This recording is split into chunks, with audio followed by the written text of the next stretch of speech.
오늘 레알 마드리드와 맨시티의 경기는 정말 사실상 이번 시즌 챔피언스리그 결승전이라고 표현할 수 있을 정도로 두 팀의 수준도 너무나도 높았고, 그리고 경기 자체가 굉장히 재밌었거든요. 일단 경기 결과를 보면 3대3 6골이나 터졌는데, 경기 기록적인 측면에서 볼 점유율이 6대4 정도였어요. 레알 마드리드 홈이었지만 맨시티가 점유율을 62%를 가져갔거든요. 그런데 이 두 팀이 만났을 때 늘상 이러한 패턴으로 경기가 흘러갈 때가 많죠. 과르디올라 감독이 볼을 점유할 때 안첼로티 감독이 역습 축구를 정말 날카롭게 준비해 와서 맨시티의 뒷공간을 노리게 되는 이러한 이제 흐름으로 늘상 경기가 흘러가게 되는데, 오늘도 홈이었지만 안첼로티 감독이 레알 마드리드의 수비 라인을 꽤나 내린 상태에서 두 줄 수비를 가져갔어요. 그런데 여기서 가장 포인트가 되었던 것이 호드리구의 왼쪽 측면 공격수 기용이었습니다. 호드리구를 이번 시즌에 오른쪽에 기용하면서 호드리구와 비니시우스 투톱 그리고 벨링엄이 약간 내려가면서 4명의 미드필더 라인을 만드는 이러한 형태였거든요. 그런데 오늘은 아무래도 맨시티가 스톤스가 올라가면서 코바치치가 한 칸 올라가고 자연스럽게 3백이 되잖아요. 그런데 오늘 워커가 부상으로 나오지 못하는 상황이었죠. 그러다 보니까 오늘 비니시우스가 최전방 투톱으로 나왔을 때 왼쪽으로 빠져나가면서 이 비니시우스의 움직임을 어떻게 막을 것이냐, 이게 오늘 가장 키포인트 중에 하나였어요. 그런데 워커의 부상이라는 맨시티의 약점을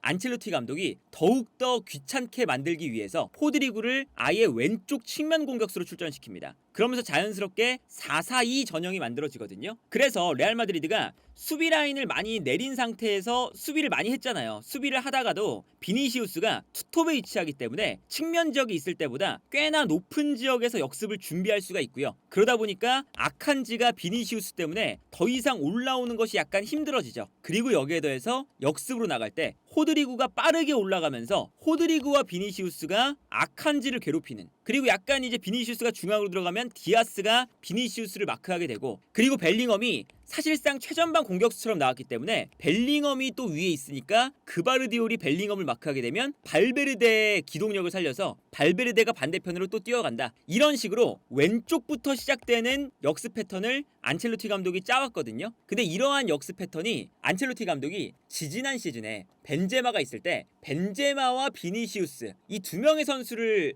활용해서 맨시티를 무너뜨릴 때 썼던 전술과 굉장히 흡사합니다. 그때 당시에도 왼쪽에서는 비니시우스를 중심으로 역습을 하고 오른쪽에서는 발베르데를 배치해서 사실상 오른쪽 공격은 거의 진행되지 않는, 다만 이제 왼쪽에 거의 공격을 집중시켜서 왼쪽 라인에서 승부를 보는 축구였거든요. 근데 오늘 경기도 마찬가지죠. 비니시우스와 호드리구 이 두 선수가 스피드도 빠르고 온더볼 능력도 너무나 좋기 때문에 오늘 어떤 형식이 되냐면, 역습으로 나갈 때 일단 이 두 선수를 1대1로 막기가 너무나 힘들어요. 그러다 보니까 호드리구가 볼을 끌고 올라올 때는 아칸지라던가 로드리라던가 아니면 디아스라던가 이런 선수들이 호드리구가 계속 밀고 들어가니까 쏠립니다. 그러면 비니시우스에게 공간이 나고요. 비니시우스에게 패스가 들어가면 이제 또 비니시우스가 드리블이 좋으니까 디아스, 아칸지 다 쏠려요. 그러면 또 이번에는 호드리구한테 공간이 납니다. 그러면 비니시우스가 몰고 들어가다가 수비가 본인에게 쏠렸다 싶으면 호드리구에게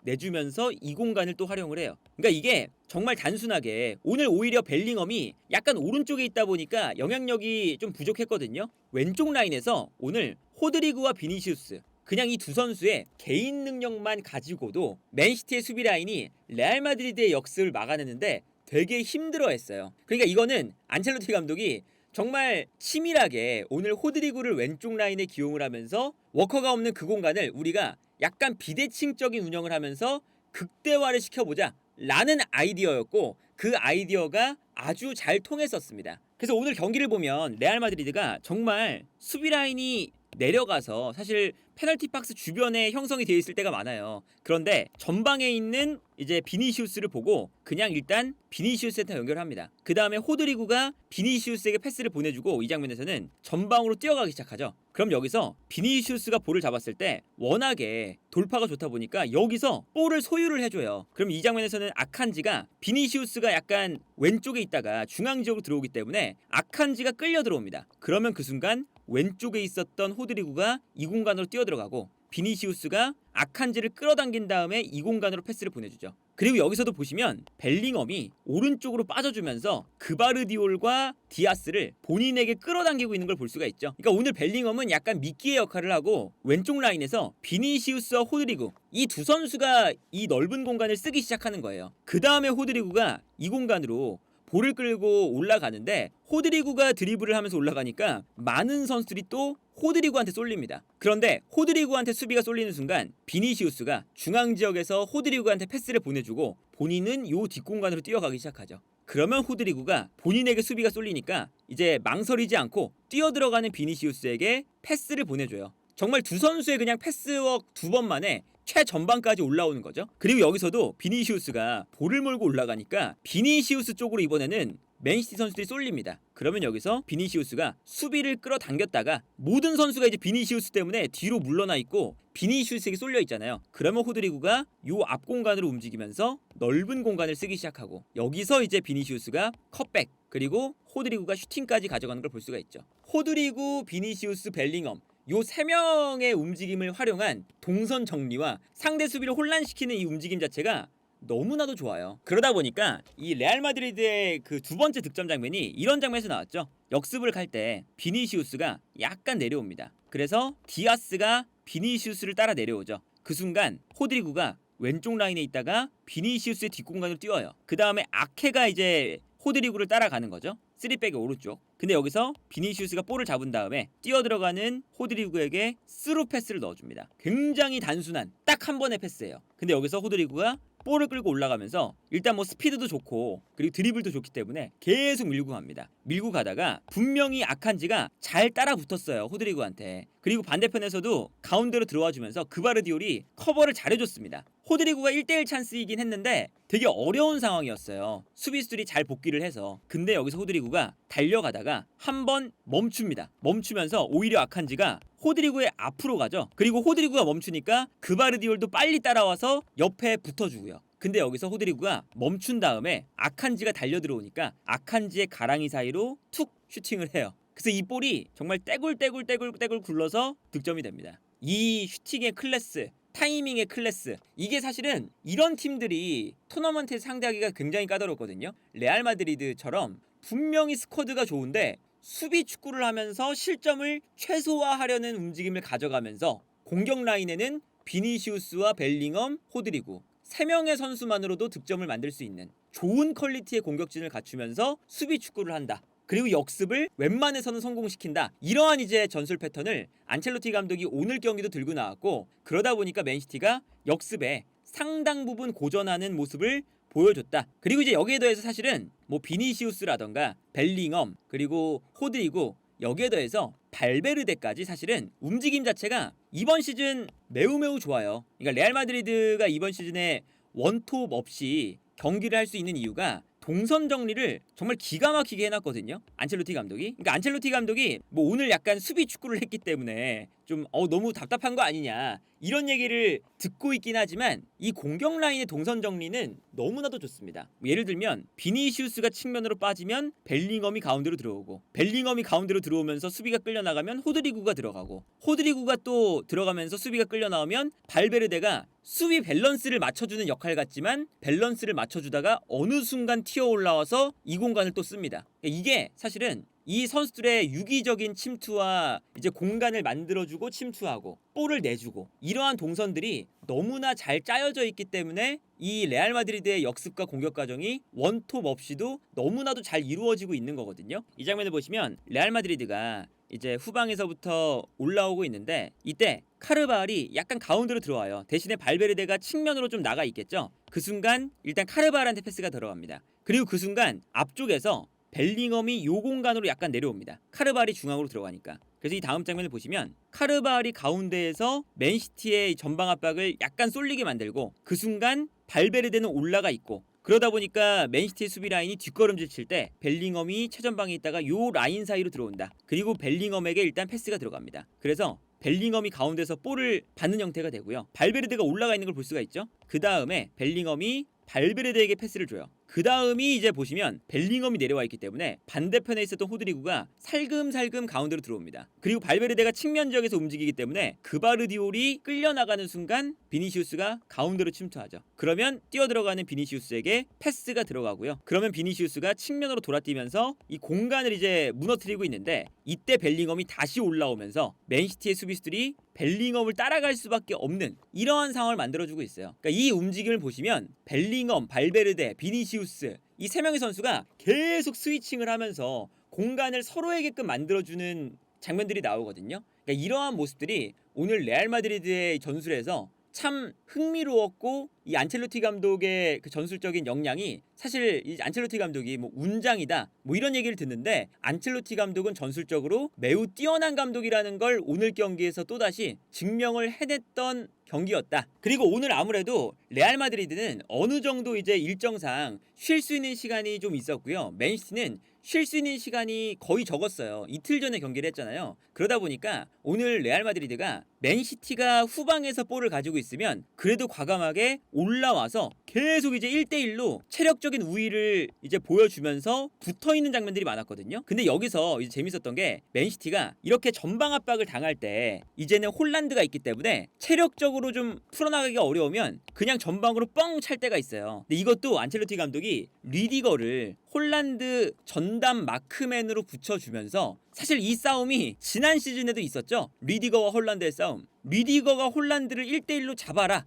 이 역할이었거든요. 근데 여기서도 레알 마드리드가 뭐 전방에서 정말 촘촘한 전방 압박 이런 걸 하는 건 아니지만, 후방에서 전방으로 넘어왔을 때 이 1대1 싸움에서 오늘 경기 대부분 승리를 가져가면서 맨시티의 후방 빌드업도 방해를 잘해줬습니다. 그래서 오늘 이런 장면들이 많았거든요. 맨시티가 후방에서 볼을 가지고 있을 때 레알 마드리드가 정말 과감하게 앞으로 달려나가서 압박을 하고 있는 장면이 있거든요. 근데 이제 안첼로티 감독의 그 압박이 엄청 뭐 촘촘하다거나 그렇진 않아요. 거의 그냥 대인마크 수준으로 붙어있는 이런 이제 압박이거든요. 근데 오늘 맨시티가 체력적으로 부족하다 보니까 이 압박에 약간 힘들어했고, 그래서 전방으로 길게 볼을 걷어낼 때가 있습니다. 홀란드의 이제 1대1 경합 상황을 믿고, 근데 여기서 리디거와 홀란드의 경합 상황이 나왔을 때 리디거가 홀란드를 이겨내고 볼을 가로채거나 몸싸움에서 이기는 장면들이 많았어요. 그러다 보니까 맨시티가 오늘 아쉬웠던 건, 홀란드의 이제 존재가 지난 시즌에 트래블을 할 때 좋았던 건, 맨시티가 약간 후방 빌드업에서 안 풀릴 때 뻥 차놓고 홀란드가 버텨주는 그러한 옵션이 생겼다는 게 되게 좋았거든요. 근데 이번 시즌 들어서 특히나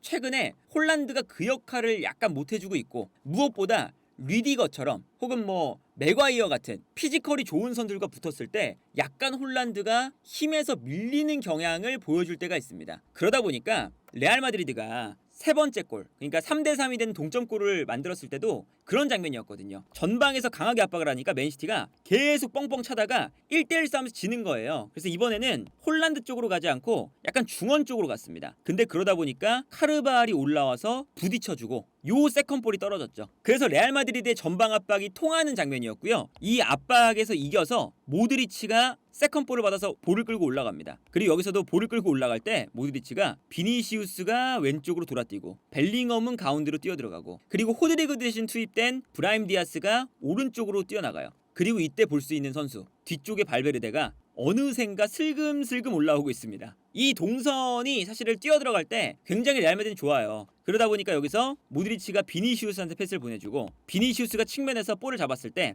뛰어들어가는 벨링엄, 그리고 브라임 디아스 뛰어들어가니까 맨시티의 수비수들이 벨링엄과 디아스에게 쏠렸죠. 그리고 아까 보여드렸던 뒤쪽에서 올라오는 발베르데는 순간적으로 맨시티가 놓쳤습니다. 그래서 비니시우스가 반대편으로 패스를 보내주고, 요 패스를 발베르데가 환상적인 발리 슈팅으로 마무리를 하는 이런 장면이 나왔던 거죠. 레알 마드리드가 오늘 역습에 대한 그런 판이라던가, 그리고 선수들의 동선 정리, 침투에 들어가는 움직임, 이런 것들을 너무나도 잘 짜왔어요. 그런데 레알 마드리드의 가장 큰 문제점, 그리고 안첼로티 감독의 가장 큰 문제점은 아까도 이제 말씀을 드렸었는데, 전방 압박을 할 때도 그렇고요, 수비 라인을 내릴 때도 그렇고 촘촘하게 간격 유지가 되는 편은 아니에요. 안첼로티 감독이 이렇게 선수들의 개개인의 능력을 극대화시키는 방향으로 전술을 잘 짜오거든요. 비니시우스와 호드리구 살려서 왼쪽 라인 완전히 살려놓고, 벨링엄과 발베르데 공간 침투 살려서 앞쪽에서의 그런 효율적인 공간 분배, 되게 좋은데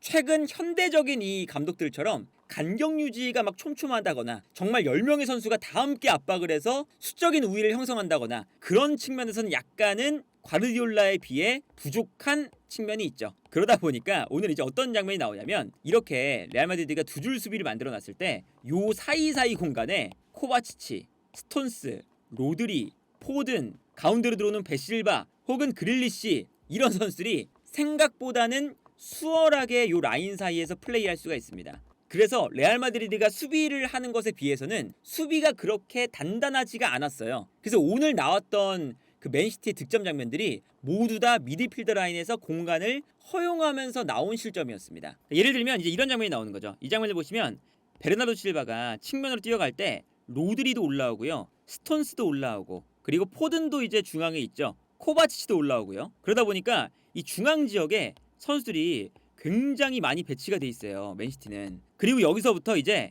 레알 마드리드가 두 줄 수비를 만들어 놨을 때 요 라인 사이를 이제 깨부수는 장면들이 나오거든요. 여기서 먼저 베실바가 측면에서 볼을 받으니까 맨디가 일단 끌려 나옵니다. 그래서 이 공간으로 이제 베실바가 패스를 보내줍니다. 그러다 보니까 왼쪽에 있었던 카마빈가가 요 공간을 커버할 수밖에 없는 거죠. 크로스가 약간 뒤로 물러나 있으니까. 그래서 스톤스가 볼을 잡는 순간 바로 왼쪽에 있었던 포든에게 공간이 납니다. 그러다 보니까 볼을 잡자마자 스톤스는 포든에게 볼을 넘겨주고 포든이 볼을 잡아서 슈팅으로 가져가는데 이렇게 대단한 슈팅을 한다는 게 뭐 포든의 능력이긴 하지만 이 환상적인 슈팅이 나오면서 맨시티가 득점을 만들 수가 있었습니다. 세 번째 골도 마찬가지예요. 이 장면을 보시면 레알 마드리드가 수비 라인을 만들고 있는데 중앙에 공간이 조금 많이 나요. 그러다 보니까 포든이 요 라인 사이로 들어와서 볼을 받죠. 그리고 베실바가 편안하게 볼을 줬을 때 볼을 잡아서 반대편으로 방향 전환을 해줍니다. 그리고 반대편으로 볼이 넘어갔을 때는 그릴리시가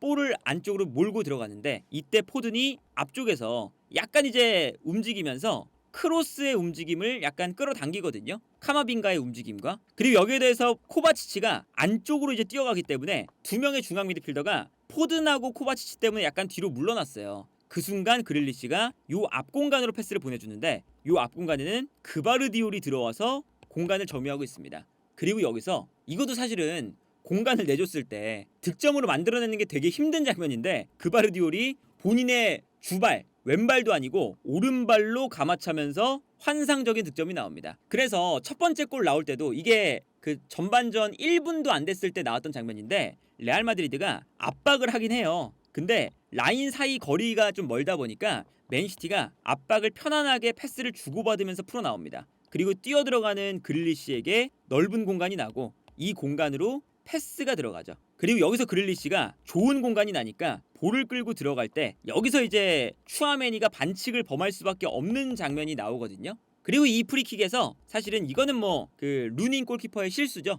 베실바가 올려줄 줄 알고 약간 요 뛰어나갈 준비를 하고 있었어요. 그런데 베르나르도 실바가 허를 찔러서 이 공간으로 슈팅을 하니까 역동작에 걸려서 실점을 하게 되는 이것도 사실은 뭐 베실바의 뭐 엄청난 능력이기도 하고 이게 오늘 이제 레알 마드리드가 역습 패턴을 정말 잘 준비해 왔고 그리고 앞선 라인에서 이 선수들의 움직임 굉장히 동선 정리도 잘 되어 있었는데 오히려 이제 맨시티가 경기를 지배할 때 레알 마드리드가 역습을 잘 준비해 와서 좋은 경기를 펼쳐서 리드를 해 나가고 있었는데 반면에 레알 마드리드도 이 공간 사이사이가 멀다 보니까 결정적인 찬스를 맨시티가 잘 살리지도 못했고 결정적인 찬스가 막 엄청 나오지도 않았는데도 불구하고 요 라인 사이에 자그마한 공간만 나와도 맨시티는 환상적인 중거리 슈팅을 득점할 수가 있다. 평범한 팀이었으면 아마 레알 마드리드의 이 수비 라인이 공간이 좀 났어도 득점이 3골까지는 안 나왔을 거예요. 하지만 맨시티에 있는 선수들이 정말 최상위권에 있는 클래스의 선수들밖에 없기 때문에 이 선수 개개인의 능력이 엄청나다는 그 포인트가 또 잘 살아나면서 스코어가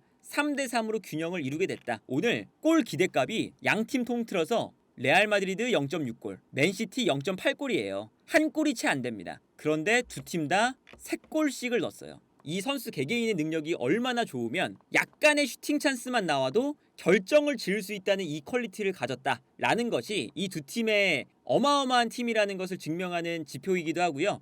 이 경기가 물론 이제 맨시티의 홈에서 이제 한 경기가 남긴 했지만 사실상 결승전에 버금가는 가장 현재 세계에서 좋은 스쿼드를 가지고 있고 수준 높은 퀄리티를 보여줄 수 있는 그런 이제 경기가 오늘 나오지 않았나. 그래서 오늘 경기는 정말 뭐 이 두 감독의 스타일도 정말 다르기도 하고요. 경기도 뭐 재밌었고 골 장면들도 정말 예술적이었고 정말 전술적으로도 그리고 보는 눈도 즐거웠던 경기가 아니었나 싶네요.